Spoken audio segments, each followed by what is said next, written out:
This is the Body Wise Podcast. Thank you for joining Laura and Cristina for another intimate exploration of collective wisdom.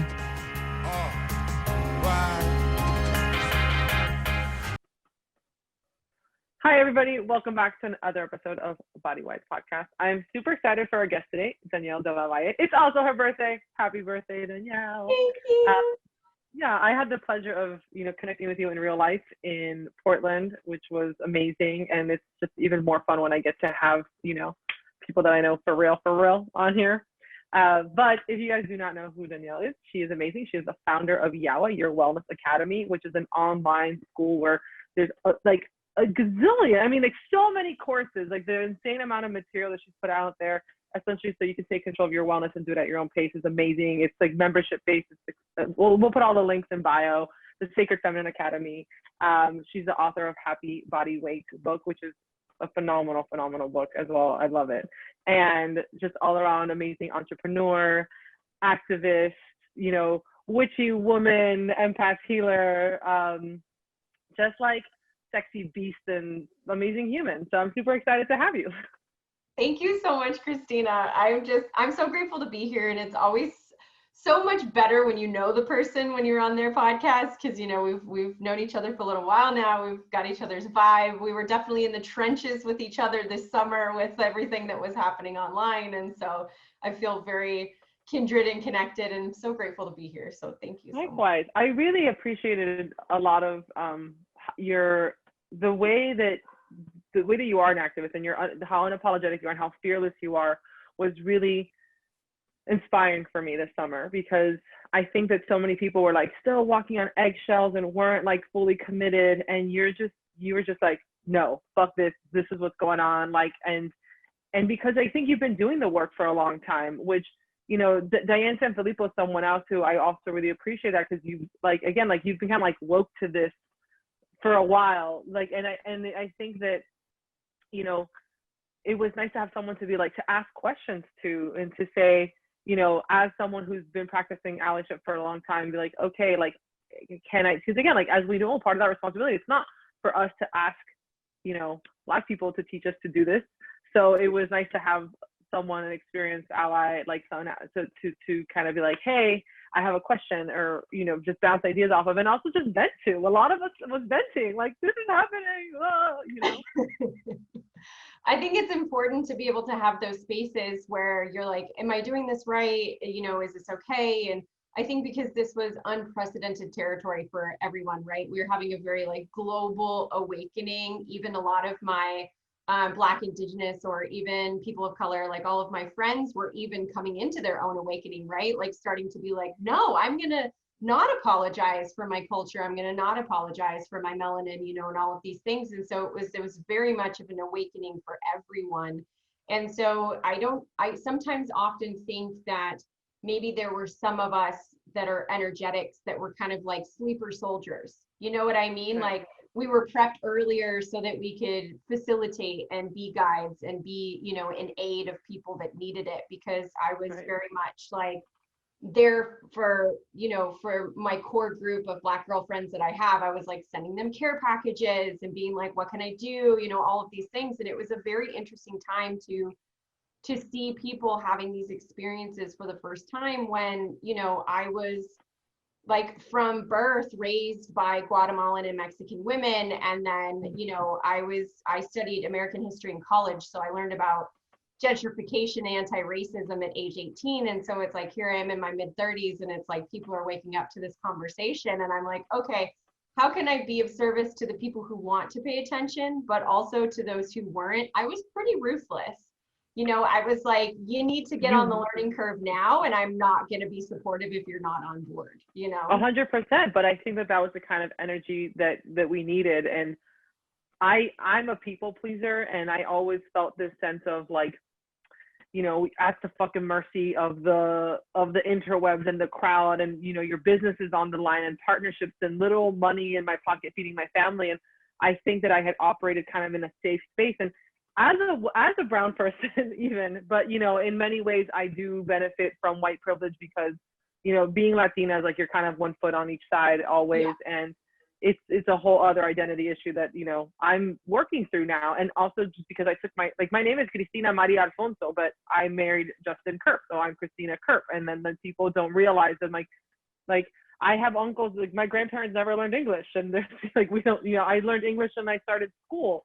And I think that kind of bringing that part of me to the forefront as part of like representation matters. And I wasn't showing up fully. But even then, it's not even about Latinos right now. It really is about our Black brothers and sisters. So it's not about my experience. It's about what they're going through right now, and they need help. And you were completely ruthless, but I fucking loved every second of it. And I really followed your lead in a lot of like, to help me be braver, to be okay to cut, you know, some people off and just break ties with people that, again, weren't, you know, like, get with the program or, you know, get off.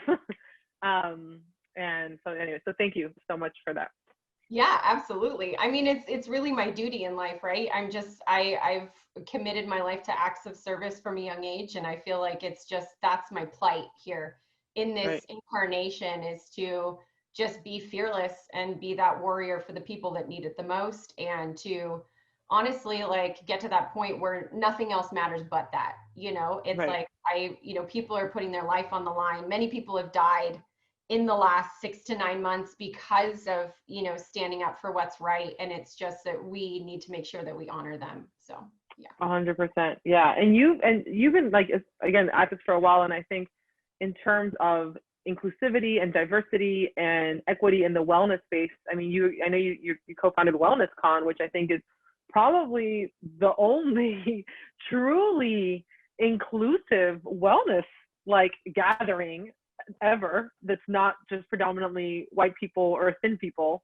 or able-bodied people. And tell us a little bit more about that. I mean, obviously I know this year COVID, you know, so no Wellness Con, but what do you see, what trends do you see like in the wellness space that really kind of like where are the gaps, like what's lacking? What do you think is the way forward?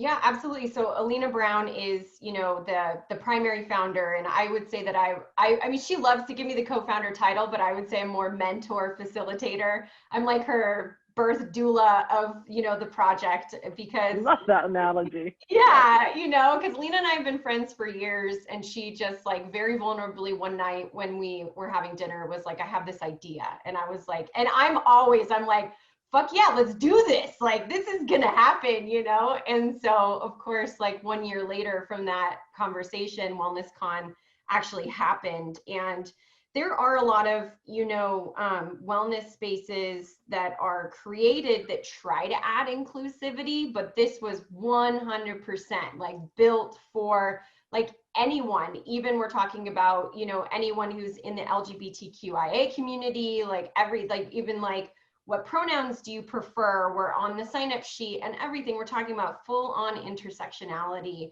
And that was Alina's dream. And it was a beautiful experience to be able to go through that with her. And so she did a virtual Wellness Con this year, which was well received. And then Yoa was a sponsor, so I was able to still continue to be a part of it. But I think we're waiting to see what happens next year, right? Like, is it, you know, we just talked about it this last week. And so I'm kind of pushing her to put it into September of 2021 so that it's like can be physical again, because people are gonna be craving community next year. And so if you guys haven't checked out Wellness Con, definitely go check it out on Instagram. But more than that, I think after everything that's happened this year, we're starting to see people open up.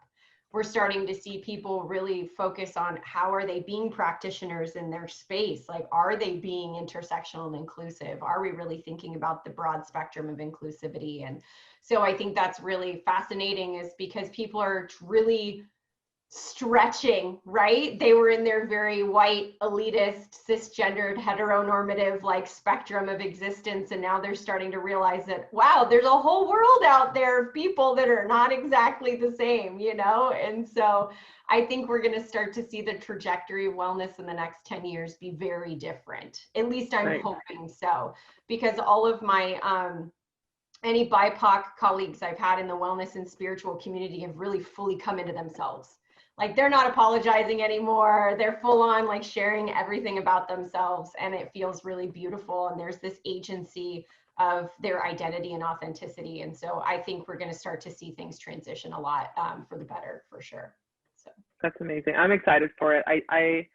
It is an awakening when you realize there are experts and talented like healers, yogis, chefs, like everything you can imagine that you see the famous white people do. There is a counterpart of someone who's equally, if not more talented in the BIPOC community. It really was suppressed. Like these people, it's just the way the world works. I mean, I think about you and I and like, people with white privilege who have, even just in speaking out, the amount of business we've lost. Now think about actually being a person of color and what that does for everything, like these businesses really need to be nurtured. And I really think that, I've been in not just amplifying, but putting your money where your mouth is, like, seek out, massage therapists, acupuncturists, nutritionists, like Chinese herbal medicine practitioners, like of color, because they're out there and they're amazing.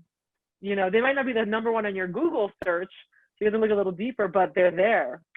Do the work, right? Yeah, go out of your way. Don't always make everything so easy. Just really try and be a little bit. I was like really proud of my mom the other day. She called me to tell me about these for anyone listening knows that Christina's a cook, I'm a cook, food is important to us. So cookware is very important in a cook's house. And so my mom called me to tell me about this cookware she just bought. And she was so excited.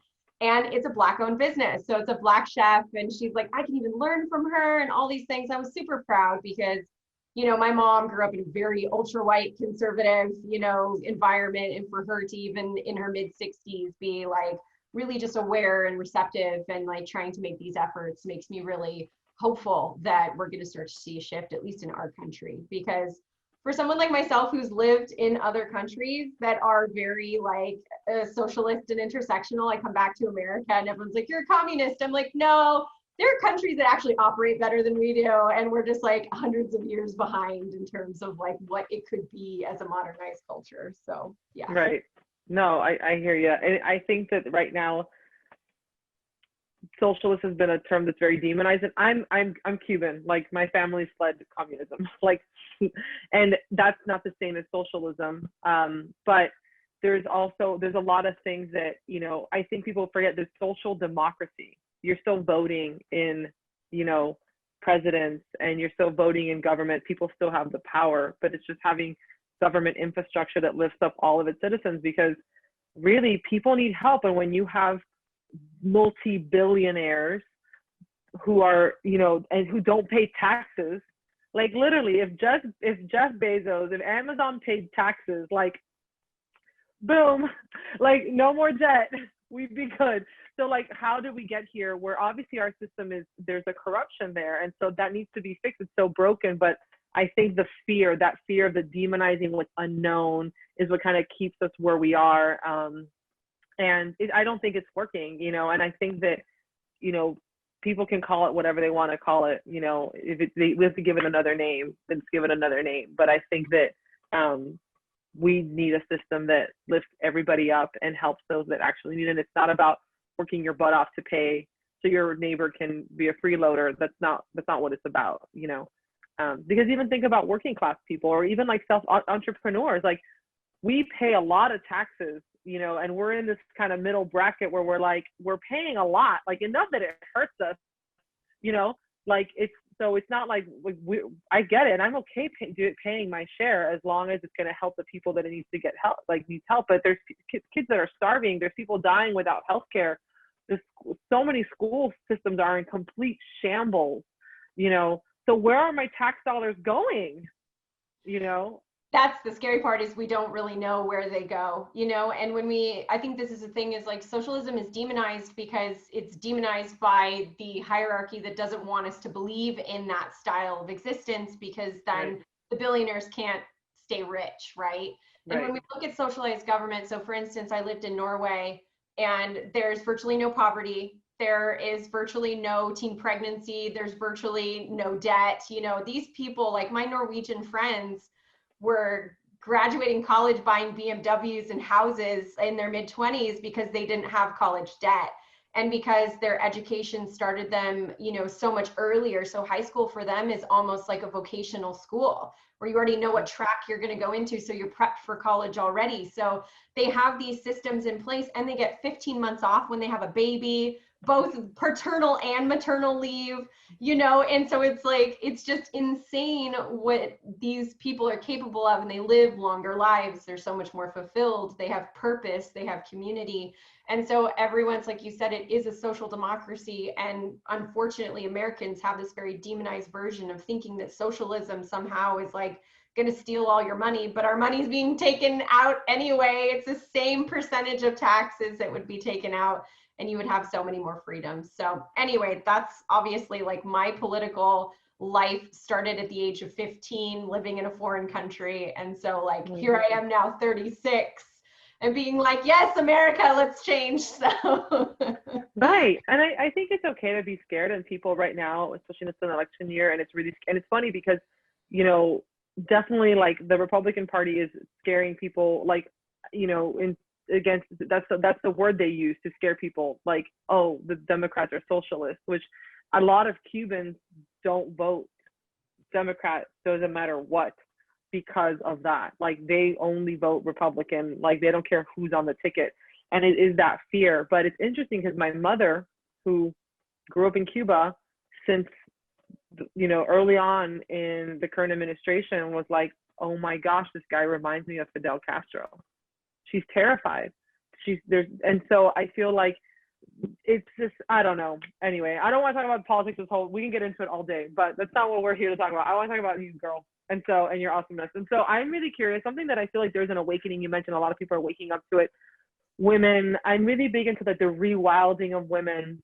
And I think that that's something that you explore so beautifully. And again, unapologetically, because, you know, I know you've dealt with this online, where when you share the more, you know, esoterical and sensual aspects of your lifestyle, there's this like hushing or shaming. And so, but you're just so like, fuck it, I'm gonna do it anyway.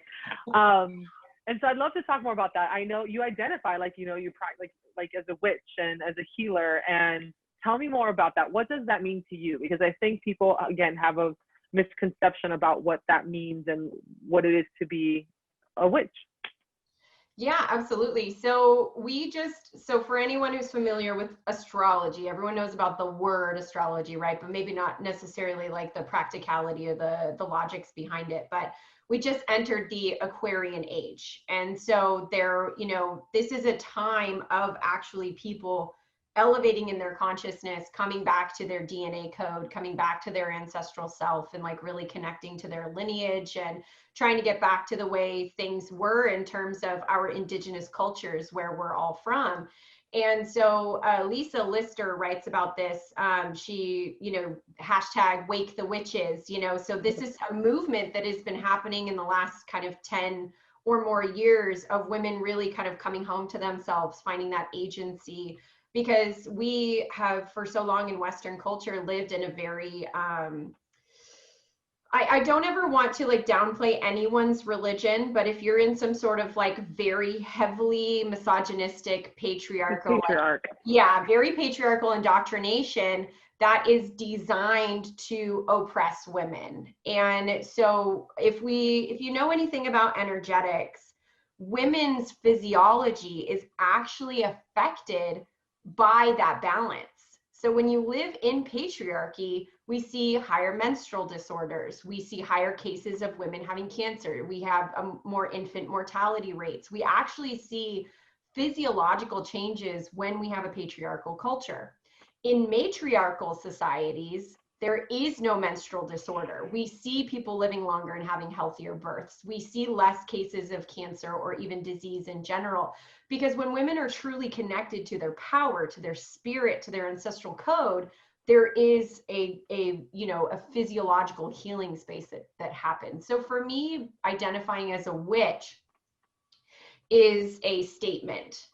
So it is a philosophy. It is an existence for me that I'm bucking the system of patriarchy. I'm representing a matriarchal society. I'm coming into this space where women can heal themselves and women can be a part of a life that represents what makes them feel like they can do whatever it is that they want to do in this life. And so I love like the idea of thinking that I'm a healer, but it's often that's like a God complex, right? In the spiritual community, people that call themselves healers or call themselves priestesses or all of these different things, that's very much like them trying to put themselves above other people.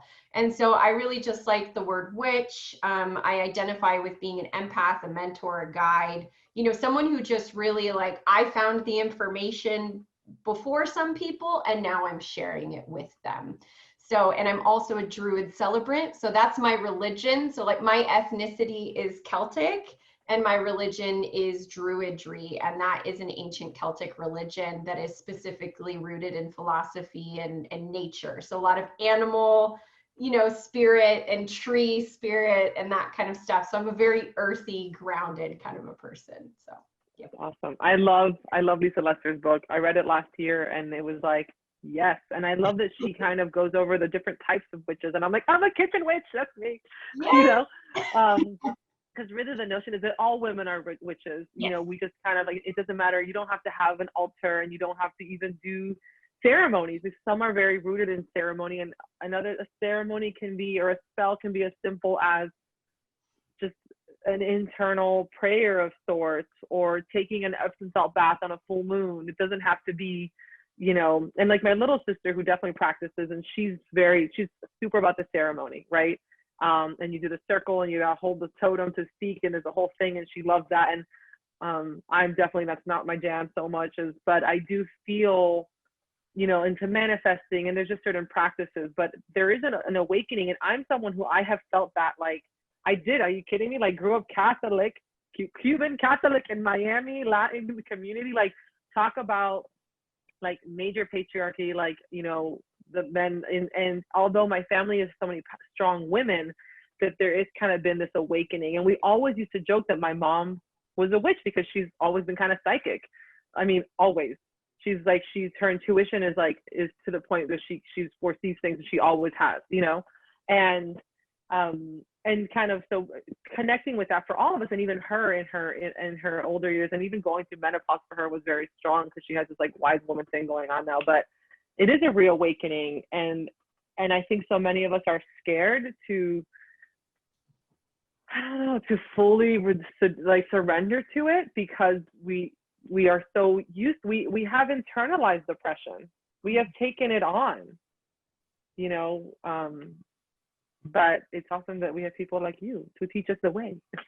Well, thank you. Yeah, I mean, that's why I created Sacred Feminine Academy, because I started doing like rewilding women's workshops. Maybe, when was I in the wellness center? This is after I left the clinic and right when I was in the wellness center. So this is maybe like 5 or 6 years ago. I started hosting these workshops to just like let women be kind of unbridled, right? I would turn the lights off.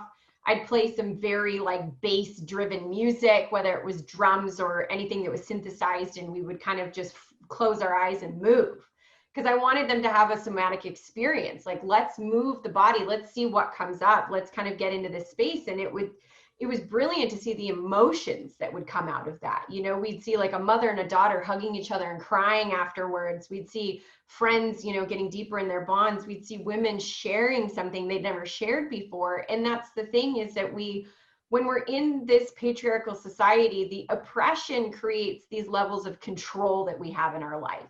We feel controlled in our posture. We feel controlled in how we represent ourselves to other people. We feel controlled in how we're supposed to be viewed.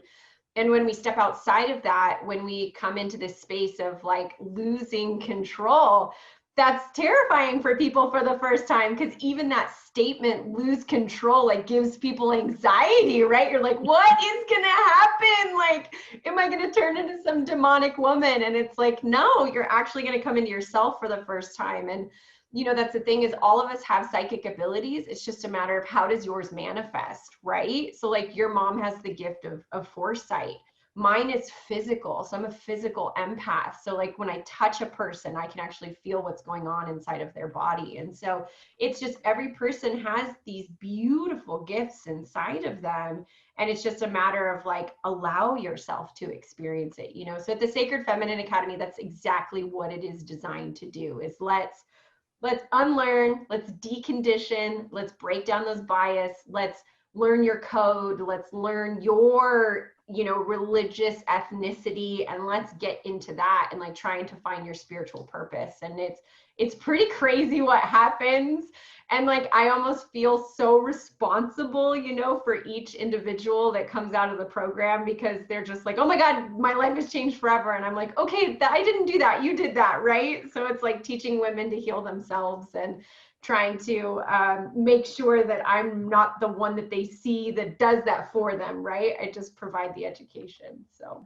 Right, you facilitate the process. Yeah. And I think it's important to have these people. And again, that's such a feminine energy. That's such the way we operate. I think, you know, I think women, like, I think we all intuitively know. That's why women would quilt, or why we brunch, or why there's girls' nights. I think girls' night is, you know, whether it's your girlfriends on the weekend in Bali or Mexico, or, you know, or whatever, like, I think that's all intuitive. We seek each other. We seek to have these feminine spaces where we can let go. And I think when we start realizing that when you leave that, that's when we feel the best. Like, every woman feels reinvigorated after spending a girls' weekend or a day with a coffee date with a friend. That's that same connection. It's just a version of it. Mm-hmm. And like really seeking that. It's so true. And it's interesting what kind of happened after the fallout of the feminist movement in America is that we started to live too much in our masculine energy, right? We were like, I need to be in complete control. I need to be completely independent. I need to completely do all of these things. But we've starting to recognize on a deeply psychological level that complete independence is actually a trauma response. Right. And that is like, we're actually not allowing ourselves to be witness, to fall into someone, to be vulnerable, to be able to say like, I have these feelings and I'm this person, you know. And so it's interesting how our specific societies set women up to pretend like nothing is wrong and not cry, or, you know, not have all of these physical emotions that we have. And so it's really about just allowing yourself to completely fall apart and come into that feminine energy, because that feminine balance is so important. It's so important. And so it's really about trying to find that feminine balance and living less in your masculine, especially for us as entrepreneurs. We live too tightly in our masculine. And so it's better for our followers, even on, you know, social media, to watch us kind of fall apart sometimes, because they need to know that that's okay. So. And see the rhythms. I think it's so important, especially for people who are like coaches and women who coach other women, especially business coaches, like, talk about cycles, because 100%, like, whether you're luteal or follicular, like, that plays every role. Like, do not schedule your launches of programs when you're luteal. Like, don't do it. You know, things like that, where we are cyclical creatures. The masculine is steady, is like, that we are cyclical, and we really have to ride those waves and understand that just as the moon and the tides, you know, there's an ebb and a flow in our energy, in everything, in our focus, and in our drives, and knowing when we are in a forward motion, or when we are receding and becoming internalizing more, and just kind of in a brewing state. Because I'm someone who fought against that so much, and you can fight and fight and fight against that. And again, you talk about how that's, I think, where women end up with menstrual issues. And I have I know that birth control was such a big part of, you know, the feminist movement early on, but I honestly really feel like it is almost a tool of oppression in a lot of ways, because there's so many healthier ways to practice family planning and avoid pregnancy that do not interrupt that natural cycle, that don't cause insane fucking side effects. Because I know some people do okay on birth control, but most of us don't. Most women are not okay. I never did. As soon as my husband, I knew we weren't having kids, immediate vasectomy, immediate. Right. I was like, I don't want to deal with this anymore. Yeah. Right. I mean, I only had Jack. We're not having any other kids, and we, you know, I track my cycle, and, you know, so I know when I'm fertile and when we are, when I am, we use condoms, or he, you know, pulls out, or we practice that. And in 7 years, no pregnancies, but he's getting a vasectomy because we're 100% sure we're not having any more kids. And again, I'm not tying my tubes. He can be his responsibility now to do that. But I do feel, and again, I've talked, like Laura talks about this all the time, my sister, who's my co-host, because she's, you know, someone who, again, does, like, she does the symptothermal method, and it's something that gives her not just the connection with her body, but also, you know, it helps not just with not having children or having children, right? Because it also really works if you want to get pregnant. It's a phenomenal tool, right, to help with fertility awareness.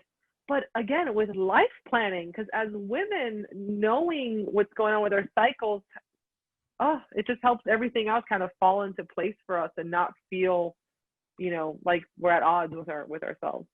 100%. There's so many different things that can be prevented if we have that space of understanding how our true body operates without that facilitation. Of course, I don't ever want to like say don't ever use birth control or don't ever use medication or anything like that. And young women in college, and I understand why the choice is there. My thing is that if it works for you, fine. But if you are ill, if you are chronically ill at a young age, don't not look at birth control as a culprit. Yeah, 100%. Because that's the thing, is I know so many of my friends that were, you know, chronically on birth control for 10 plus more years, then, you know, came off it for a tiny bit just to get pregnant, and then had so many issues during their pregnancy, and then had postpartum anxiety that was so bad that they needed to be medicated. And then it's just this like snowball effect, right? So it's important to know our cycles. And going back to what you said about, especially with women in business, that in my mentorship, there's an entire week dedicated to that. Like, we're going to know your cycle. We're going to talk about like lunar cycling. We're going to talk about your energy typing. And I do this very specific reading for them that's based on their natal chart and their human design and all of their different abilities, because not everyone has the same energy type. We're all very different. You know, some of us are introverts, some of us are extroverts, some of us are ambiverts. You know, some of us have different cortisol spikes at different times of the day. And so trying to live in this very specific Monday through Friday 9 to 5 bullshit just doesn't work for everybody. So yeah. That's amazing. My sister did. I have to find out what day. I know my birthday obviously, but the time of the day, I know it's in the morning, but I need to find out specifically, because my sister, which is funny because she always takes forever to pull the trigger on anything. And she did the, like, you know, the neonatal and the chart and the human design thing. And she's like, they're like, essentially she's this very rare, whatever that takes a month. She needs a month to make any decisions. And she's like, well, now I know why. Now I know why that happens. And she's like, oh my God, it's so me. So I'm curious to find, because I'm the opposite. I am like, no delays, do it right now. If I get an idea, I can't be like, I'm gonna wait to launch this in 3 months. No. I'm just like, oh, I had an idea. Boom, let's go. Like, I wonder if you're like me, a sacral generator. You're like, I feel it. Let's do this. Let's make it happen. Yeah, I'm like, I announced it before I have any idea on how it's gonna come to fruition. We just do things. So I want to talk about, you know, sex. I want to talk about pleasure in women. I think that that's something, again, like our cycles, that is something, part of the awakening. I mean, how many adult women, especially I think our generation, maybe not so much, I think our mother's generation and before that, like, can live a whole life and really never orgasm, or the idea of like self-pleasure, that it's kind of frowned upon, or how women don't, you know, there's always these stereotypes, and the stereotypes are that the men are the horny ones and the men are the ones who, you know, but really, I don't know, like, I'm a 35-year-old married woman, and a lot of my friends, and when we get together, it's kind of the opposite. Like, we're the ones who are like, you know, and their husbands who are like, honey, I have a headache. And so I think that women, if we're, again, truly honest and connected to our sexuality and how important it's for our health, for our hormone health as well, but also part of kind of our reawakening. And I know you talk a lot about that in your Instagram, and you share a lot about like masturbating and pleasure, and, you know, how important that is to us. Absolutely. Yeah. It's, you know, so there's so many obvious nuances, you know, for, right. You know, there's actually a certification out there that's like a 12-month program to like become a sex coach, because it is such a layered conversation. But I think in reality, it's how were you raised, you know, because the women that were raised very religious to made feel like guilty about their sexuality and that type of stuff could either go one of two ways. They could either become hypersexual because they're trying to buck the system, or they could become very reserved and never talk about these things. But in reality, women are very sexual beings. And it's funny because people, you know, men have this very specific time of like when they are like very virile, because that's when they're meant to procreate biologically, right? But women are not designed that way. The female orgasm is actually not designed for procreation. It's designed specifically for pleasure. So women are sexual their entire life. And if we keep our hormones balanced and connected, you know, we can keep that, you know, the vaginal juices flowing. And, you know, there are a lot of wonderful herbs. If you aren't familiar with shatavari is like, it's like, I think the Ayurvedic name for it is like she who has 1,000 husbands, because it's just like really creates a lot of juiciness down there for sure. But it's very energetic. Sex is energetic for women. So, you know, Kim Anami always talks about you got to fuck the mind before you fuck the body. And that's very true for women. Like it's a psychological experience. We have to make sure that we feel safe, connected, respected, worshiped, loved, you know, all of these different things. So for us, it's like, it's almost like you have to bring us an offering, right? You have to like, we are your idol, idolize us, and then we're able to unfold and you know, have this wonderful experience. And so there is a lot, especially in the witch community, there's a lot of sex magic. And so there's a lot of like manifestation with orgasm and like connecting to your sacral space. You know, there are all of these wonderful things. But in reality, orgasms are very energetic. There's a lot of power in your sacral center, you know, and so it's crazy that like power, money, and sex are all in the same chakra, right? It's just like, it's all of these like very intense, like amazing things. And orgasm, yes, is very masculine, but women are the ones that are able to have multiple orgasms and extremely powerful orgasms. And we can orgasm in multiple locations. So we can, you know, we have cervical orgasms, we have intervaginal orgasms, we have clitoral orgasms, and we have anal orgasms. And so there's just, and some people, if you're really good at it, you can even have, you know, nipple orgasms, which are so crazy. That's going to be an ultra sensitive person. But sex is, you can, oh, damn, Cristina, I am jealous. I mean, nipples are one of my pleasure centers, but I've never been able to orgasm from them, but they're quite wonderful. Yeah. But yeah, I think that's the thing is like masturbation is important. Sex with your partner is important, you know, all of these different things, because it balances everything. It balances your hormones. It balances your connection to self, connection to partner, connection to the world in general. And female hysteria is not false. That is a reality. If you feel like your skin is getting dry, if you feel angry, if you feel blocked, like it's time for an orgasm. Like we need to make sure that we're having this thing happening consistently and making sure that it's not on the back burner. It should definitely be something that's very important. And you know, this is why it's so nuanced, because for some people it's a triggering subject. So obviously we should seek professional help for that. And then for some people, they just don't want to prioritize it for whatever reason. But if this conversation, if you're listening to me and I'm making you very uncomfortable, this is an opportunity. It's an opportunity to learn. It's an opportunity to focus on some triggers, an opportunity to do some shadow work, because the reality is when we are in our unbridled sexuality, life feels like it's worth it, you know, it feels connective. It feels like we have purpose. And I don't know, I love sex. And I think everybody should be doing it all the time. I agree. And I think for those listening who are either, you know, in a relationship where you're like, well, I can't have this conversation with my partner right now, or you are not in a relationship, that's also, this is an opportunity to connect with your body and explore, because I'm someone that in my youth, I remember I was very sexually active, but I didn't masturbate because it was just something that as a responsibility, essentially, that I put on other people. But it was really when I connected with myself that I began, and you really get to know your body so much. And also when you self-pleasure, you also get to know, so when you are with someone, what you want.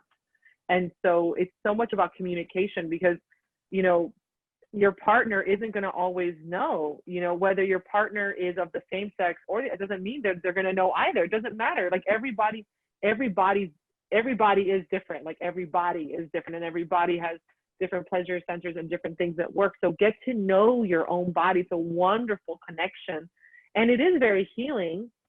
And it can be part of, orgasm should be kind of part of any kind of self-care or health routine, right? And it doesn't take long. Like for most people, there's a lot of great, like, you know, toys. And again, there's things and things that you can purchase, and, you know, and I agree. I think it's just such a important part of our overall well-being, where, and it's so relaxing. It's just like release of endorphins. I find it to be one of the best things to help with anxiety and to help with like stress. Like if you can't sleep, masturbate or you go to sleep. You'll sleep like a baby. 100%. If you can't sleep, masturbate. If you have period cramps, masturbate. If you're having flying anxiety, go to the bathroom and masturbate. Like, I've done that before. Like, you'll be like, I'm good. I'm good. You know, those chemicals are designed, you know, to release in your brain for a reason. So absolutely. Yeah. I think it's great to have, you know, and if you're listening to this and again feeling uncomfortable, it's also good to seek out people or women to share with, or that you can even follow. And I think that really helps. Who, the same way that like with body positivity, like when, you know, when I feel like I was just falling into just, you know, all the fitness and wellness people accounts I followed, I'm like, oh my God, I can't take another before and after picture. And so I just started following a lot of body positive, you know, people and, you know, activists, and same thing with sex, like, you know, follow accounts and educators in this space, and there are so many good ones. Laura can also record. I wish she could have made the call, because she knows so much about this. My sister really explores this a lot as well. So we'll link resources, because I think that's such a part, especially for women or people who identify as women. You know, it's so important to connect with that inner like goddess, and it's part of a female experience.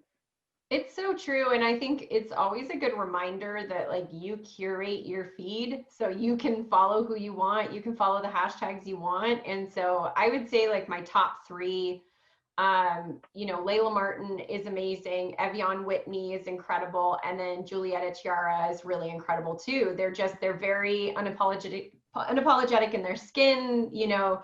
Of course, they're representing the sex space and the sex worker space, you know, and that type of stuff, but they're also very much like have this gentle approach of being like, these are bodies, and this is, you can do this, and you can say this to people, and you can have these boundaries. And, you know, it's really just, yeah, like if for anyone who has never followed a sex worker or sex positive person on Instagram, do it. You'd be surprised. They're really wonderful people, and they'll really change your life and start to make the things that are uncomfortable less uncomfortable. So, and also that pleasure and sex aren't just for people who look like models and porn stars. Nope. Which I think that's a huge, that's all we see in Hollywood, right, or on the movies or media. But you'd be surprised, and that's again why following these accounts is so amazing, that, you know, all bodies can feel pleasure and should feel pleasure no matter what.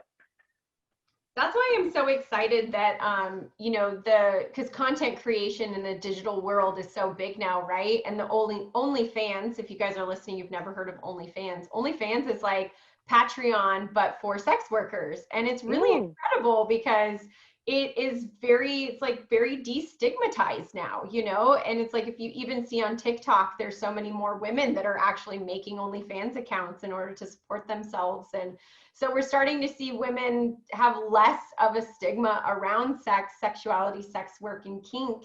And we're starting to see it be very normalized and being like, oh yeah, this is just what I do, you know? And so it really makes me happy, because sex work is one of the very first like jobs ways women have in the world, like, you know. So prostitution was one of the very first things you could do to make money, and so it's something that's been around since the beginning. It's never going to not be around, and so we might as well like stop stigmatizing it and really get into understanding that it's a part. Well, the stigma around it is hypocrisy, because when you look at, right, because it's like, you know, by the, you know, whatever, rose of a different name or whatever that saying is, because look how many people, like, yet, you know, you see someone will judge someone on OnlyFans. However, they won't judge the person who has 2 million followers on Instagram and literally only posts naked pictures, like, you know, nudies or butt shots. But that's okay because they're a fitness person. And I'm like, it's the same thing.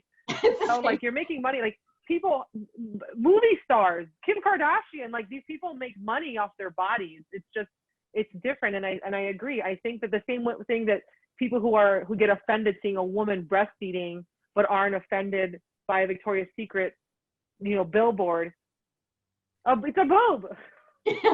Exactly. You know, and I think there is a liberation in that, because again, there's been this kind of like, you know, and I understand that if it's part of your religion, I totally understand. But for those of us who it's not part of our religion, we don't have to be modest, you know, like modesty isn't something that it should be inherent in all women to be respectable. It's not one and the same. It's, you know, if it's part of what you practice, 100%, and we respect that. But if it's not part of what I practice, you should still respect me, because it's not part of my belief system.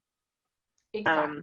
And I think that I agree. There's a, you know, there's change in the air. There's change in the air. I feel it. It's happening. It's definitely happening. We're going to get to that space eventually where we start to just let people be, you know, that's the thing, is let people be, let them exist. And it's so beautiful in certain cultures where it is normalized. You go to Thailand, you go to Amsterdam, you know, and sex work is completely normalized. And it's not something that is so taboo. And I would love the world to not have any understanding of what the word taboo means. You know, Right. I was born that way. I grew up Catholic too, and I always questioned everything. I was like, this isn't right. I was like, if Jesus was real, he would love everybody. Like, if this was a real religion in my heart, I felt like the love would be for every single human, and no matter what they wanted to do. And so that's why I think for me growing up and now being in, you know, pagan religion, where the philosophy is that everyone is equal, like that feels right to me. So yeah. So tell me, how many countries have you lived in? 3. Okay, which ones? China, Norway, and of course the US. So Awesome. And then how many countries have you visited? Oh, I don't even know. A ridiculous amount. Yeah, and I'm only getting started. So my husband Amazing. and I plan to hopefully visit almost every country in the world if we can before we die. So That's amazing. That's amazing. I do believe that if people, you can't hate once you know another human truly, like sit down and have a conversation with them, no matter your differences, it's impossible to loathe really someone who's never done anything to you. Like, you know, of course, if you knew someone who like murders your dog or hurt you, but really just the hate for strangers is such an illusion, because really if you sat down with any one of those, any people, like I move around a lot, right? And so I make friends everywhere I go, and my sister's always like, it's so crazy because you make a lot of friends that you have nothing in common with. And actually being in the military and just where, I don't know, I end up actually having a lot of friends. Some of my closest friends where I move are extremely devout Christians, like super religious, which I'm not very religious. I mean, I grew up Catholic, and, you know, but I have, you know, again, more the esoterical views on religion, and just, you know, but I am okay. I can still sit with my friend who's Christian, and we can love each other and accept each other and not judge each other, and still find common ground in just the fact that we're good humans and connect, and we have community and a sisterhood. You don't have to be like people to love them. Exactly. And that's the beauty of it, is like we can be different and still love each other. And that's what's important. And I'm hoping someday that we'll get there. You know, that would be really beautiful and really lovely. So I traveled abroad with the American Field Service, you know, when I was 15, and their mission statement is that we want children to travel the world so that they will prevent war. And that's what happens, is when you see that everyone is just like you. We are human. We have human experiences. We have human emotions.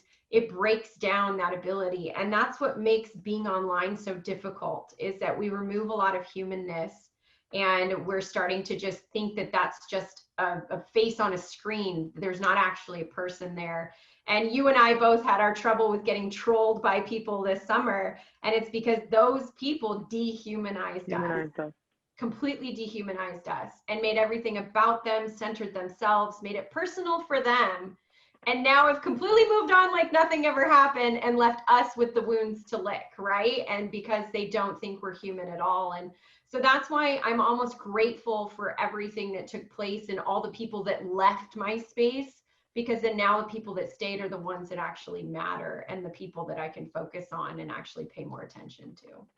100%. I agree. Quality over quantity, and really nurturing the people who want to be here. And as I am, like, you know, like, come as you are, like, come as you, but accept me how I am as well. And you don't have to agree with everything, but that, again, trolling people. And I think you navigated it, again, unapologetically and fierceless and just beautifully. And it was, I loved watching it and witnessing that, and just your ongoing work. So tell us what, you know, I know you're in like a transition phase right now. What do you feel? Where does the wind taking you? What's speaking to you? What's next for you? I think right now I'm just really happy being an e-learning facilitator. I just would like to call myself, I'm just a digital content creator, because I have, you know, my online companies are so different, right? Your Wellness Academy is like rooted in ancestral health and wellness. It's all beginners courses. And so that, you know, is really beautiful, has a great collective.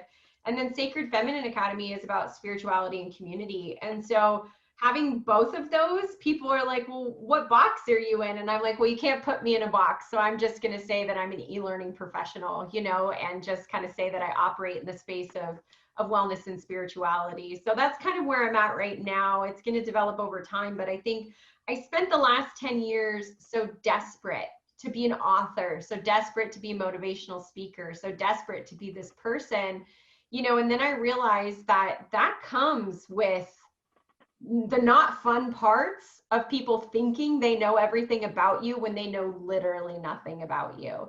And so, and then again, they dehumanize you. And I think I'm exiting that space. I'm tired of feeling like I'm not a person. I'm tired of feeling like I'm a commodity. I'm tired of feeling like I'm dehumanized. And I'm ready to just be witnessed in a space of the communities that I have developed and that are truly healing and beautiful, and women feel changed and they feel seen. And that's what's important to me. So I think I'm just in a space of focusing on being okay with what I have and being less hungry. You know, I feel like when you first step in the influencer space, you're hungry and desperate for numbers and algorithms and, you know, all these things. And then you realize, like, for what? What does it even do for you?